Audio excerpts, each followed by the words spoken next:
Bonsoir à tous, l'actualité européenne et internationale de ce jeudi 15 novembre. Bienvenue dans Euronews Soir, voici les titres de ce journal. Le gouvernement britannique se déchire sur le Brexit. Plusieurs ministres ont démissionné suite au projet d'accord conclu entre Theresa May et Bruxelles. La première ministre britannique fait face à la fronde dans son propre camp ainsi qu'au Parlement. L'accord de divorce avec l'Union européenne est loin d'être conclu. La Californie toujours confrontée au pire feu de forêt de son histoire avec un bilan qui s'alourdit de jour en jour, près de 60 morts, des dizaines de disparus, environ 300 000 personnes évacuées. Des sinistrés s'installent dans des camps improvisés où la solidarité s'organise. Les suites de l'affaire Khashoggi, l'Arabie Saoudite refuse une enquête internationale demandée par la Turquie mais réclame la peine de mort contre les meurtriers présumés du journaliste. Le prince héritier Mohammed Ben Salman a été mis hors de cause par le procureur.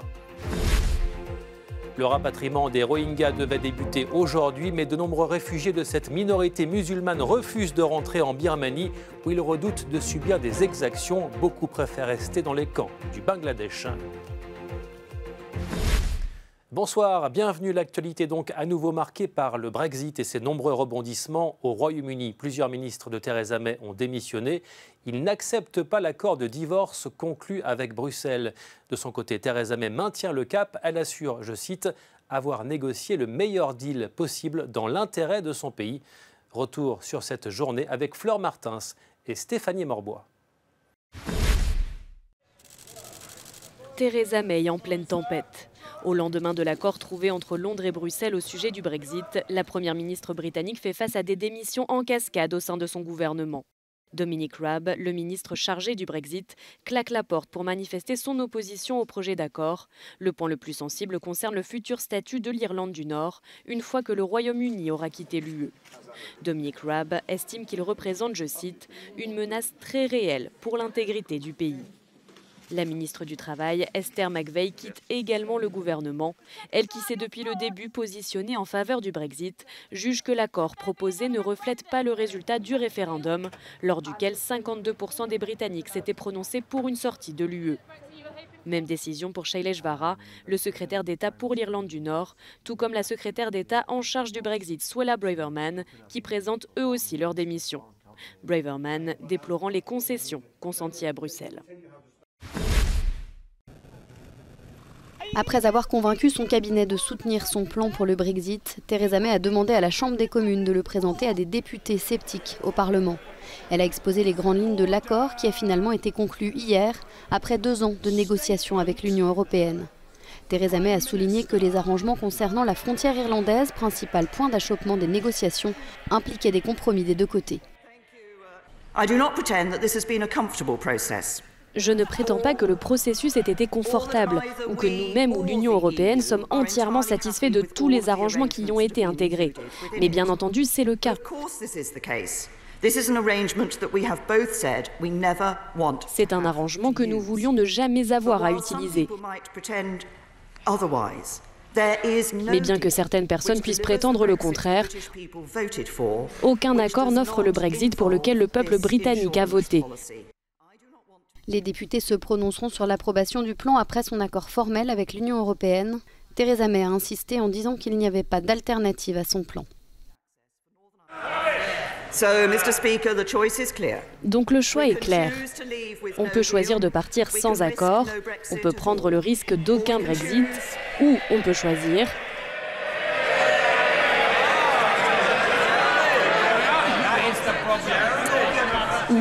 choisir d'unir et de soutenir le meilleur accord qui peut être négocié.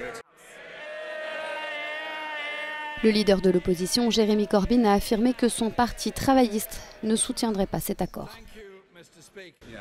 Après 2 ans de négociations ratées, le gouvernement a produit un accord raté qui contrevient aux limites fixées par la Première ministre et ne répond pas à nos critères. Ce n'est pas l'accord promis par le pays et le Parlement ne peut pas et je crois n'acceptera pas un faux choix entre ce mauvais accord et pas d'accord du tout. Le projet d'accord a été reçu avec soulagement à Bruxelles. Le projet d'accord sur le Brexit est un texte de près de 600 pages qui a été présenté par les responsables européens. Ces derniers se disent satisfaits mais affichent un optimisme prudent. Il reste encore un long chemin à parcourir, a reconnu le négociateur en chef de l'Union européenne pour le Brexit. L'accord sur le Brexit provoque le chaos politique au Royaume-Uni. À l'opposé, les institutions européennes affichent une forme de sérénité et préfèrent songer à la suite des discussions. Au Parlement européen à Strasbourg, les responsables se félicitent de ce résultat.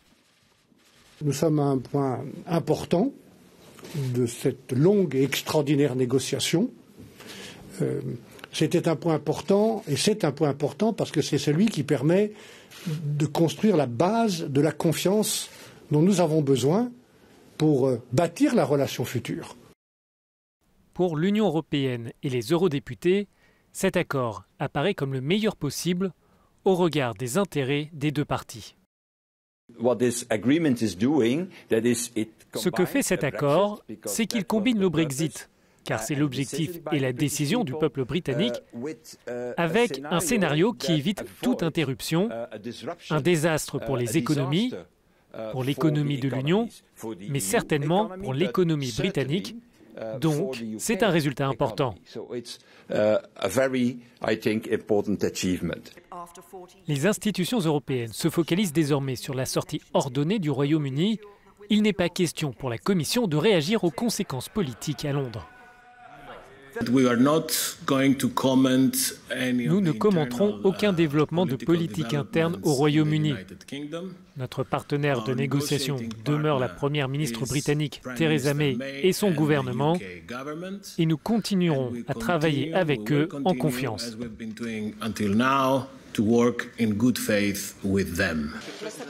Les 27 États membres ont maintenant les yeux tournés vers le sommet européen prévu dans quelques jours et se disent prêts à toute éventualité lors de cette rencontre. Tout ce que je peux dire, c'est que l'Union européenne est prête pour un accord définitif au mois de novembre et nous sommes aussi prêts pour une sortie sans accord, mais bien sûr, nous sommes mieux préparés à un scénario sans Brexit. Tous les regards sont maintenant tournés vers la première ministre britannique Theresa May, qui doit convaincre les parlementaires et sa majorité. L'actualité marquée également par ces feux de forêt qui se poursuivent en Californie. Chaque jour, de nouveaux corps sont découverts et des habitants sont évacués. Certains viennent camper dans le froid sur des parkings de supermarchés. Sandrine Delorme.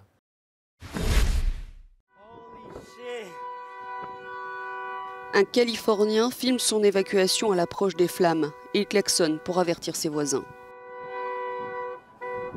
Une situation impressionnante vécue cette dernière semaine par au moins 300 000 personnes. Le nombre d'habitants qui ont dû quitter leur foyer ne cesse d'augmenter. Dans ce parking de supermarché près de la ville de Chico, ceux qui ont dû partir précipitamment peuvent venir chercher des vêtements, de la nourriture et autres. Certains campent ici, la plupart viennent de Paradise où 9000 maisons sont parties en fumée.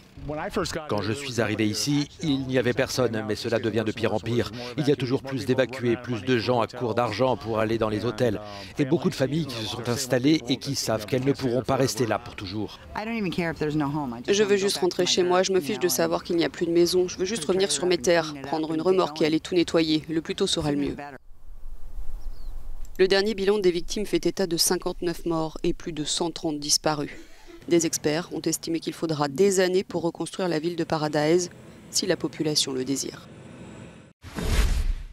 Ils sont aux portes du rêve américain. Des centaines de migrants qui fuient la violence et la misère sont arrivés tout près de la frontière, mais face à eux se dresse un mur et des soldats de plus en plus nombreux, déterminés à leur barrer la route. Audrey Tilve. De l'autre côté de la barrière, leur rêve américain.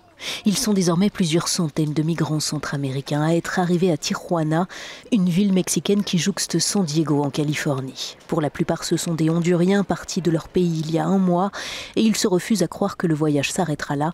D'une manière ou d'une autre, ils espèrent passer la frontière. Donald Trump a envoyé ses Marines le long de la frontière, mais ça ne fait rien. Ce mur a beau être grand, tout comme pour les murailles de Jéricho, si Dieu est avec nous et nous lui faisons confiance, il nous aidera à surmonter cet obstacle.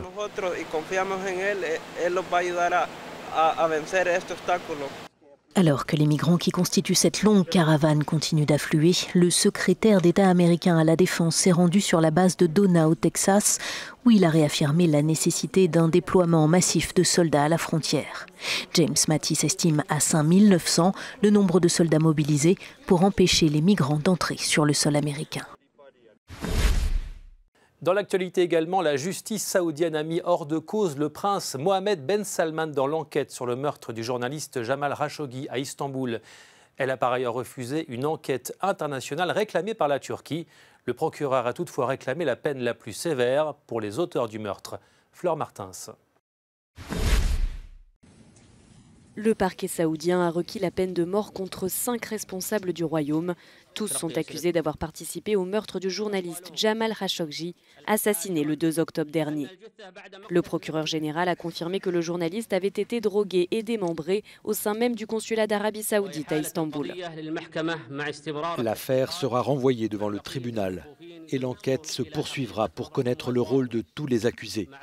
Nous requérons la peine de mort contre ceux qui ont ordonné et initié le meurtre de Jamal Khashoggi.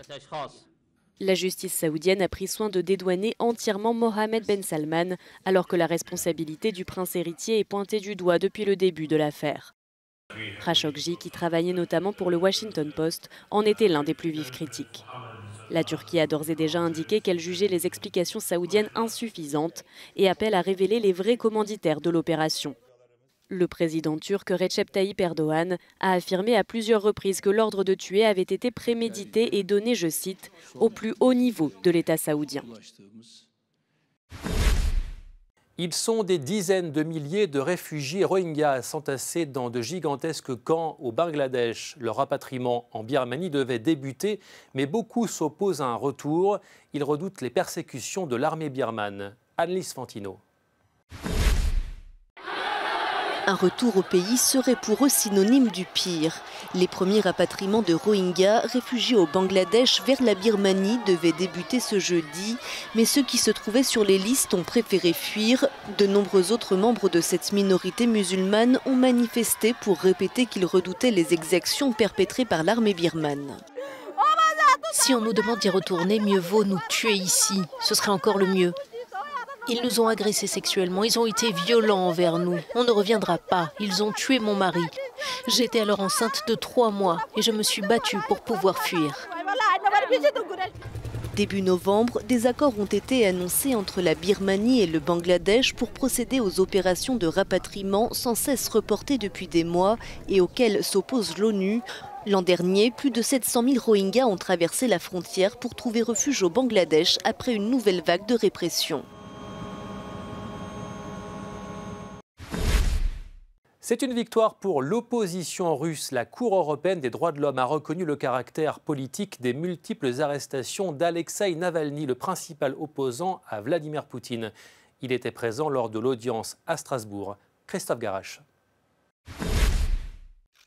La Cour européenne des droits de l'homme a condamné sans appel ce jeudi la Russie, reconnaissant ainsi le caractère politique des multiples arrestations de l'activiste russe Alexeï Navalny. Une victoire sur toute la ligne pour l'opposant numéro 1 à Vladimir Poutine.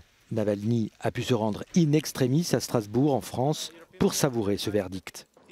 La Cour reconnaît qu'il s'agissait d'arrestations et de persécutions à motivation politique. C'est très important, non seulement pour moi, mais aussi pour d'autres personnes dans toute la Russie qui sont arrêtées tous les jours. Le militant anticorruption a été arrêté à 7 reprises par la police russe entre 2012 et 2014 en marge de rassemblements politiques contre le gouvernement. Pour ces arrestations, la Russie a été condamnée à verser à l'activiste 50 000 € pour dommage moral et plus de 12 000 € pour dommage matériel et le paiement des frais de justice. Enfin, on termine par cette vente aux enchères assez inhabituelle qui aura lieu mercredi prochain à Paris. Non pas des œuvres d'art ou des bijoux, mais des squelettes de dinosaures. Les détails avec Audrey Tilve. Ils ont été assemblés à Paris pour être vendus aux enchères mercredi prochain. Cet Allosaurus et ce Camptosaurus, longs de plus de 4 mètres chacun, sont des mastodontes du Jurassique mis en vente par un collectionneur privé. Leur valeur est estimée entre 500 et 800 000 €. Ils viennent d'un site fossilifère aux États-Unis situé entre le Wyoming et l'Utah. Il s'agit de la période jurassique, il y a donc environ 180 millions d'années. On découvre des dinosaures dans le monde entier, mais surtout aux États-Unis, où il est légal de les déterrer et de les collecter sur des terrains privés. L'Allosaurus, un carnivore et charognard, était l'un des prédateurs les plus redoutables de son ère. Le Camptosaurus était lui un herbivore. C'est la maison Arcurial qui est chargée de la vente. Voilà, c'est la fin de ce journal. Merci de l'avoir suivi. Retrouvez toute l'actualité sur notre site internet. Restez sur notre chaîne pour d'autres informations. Bonne soirée sur Euronews et à bientôt.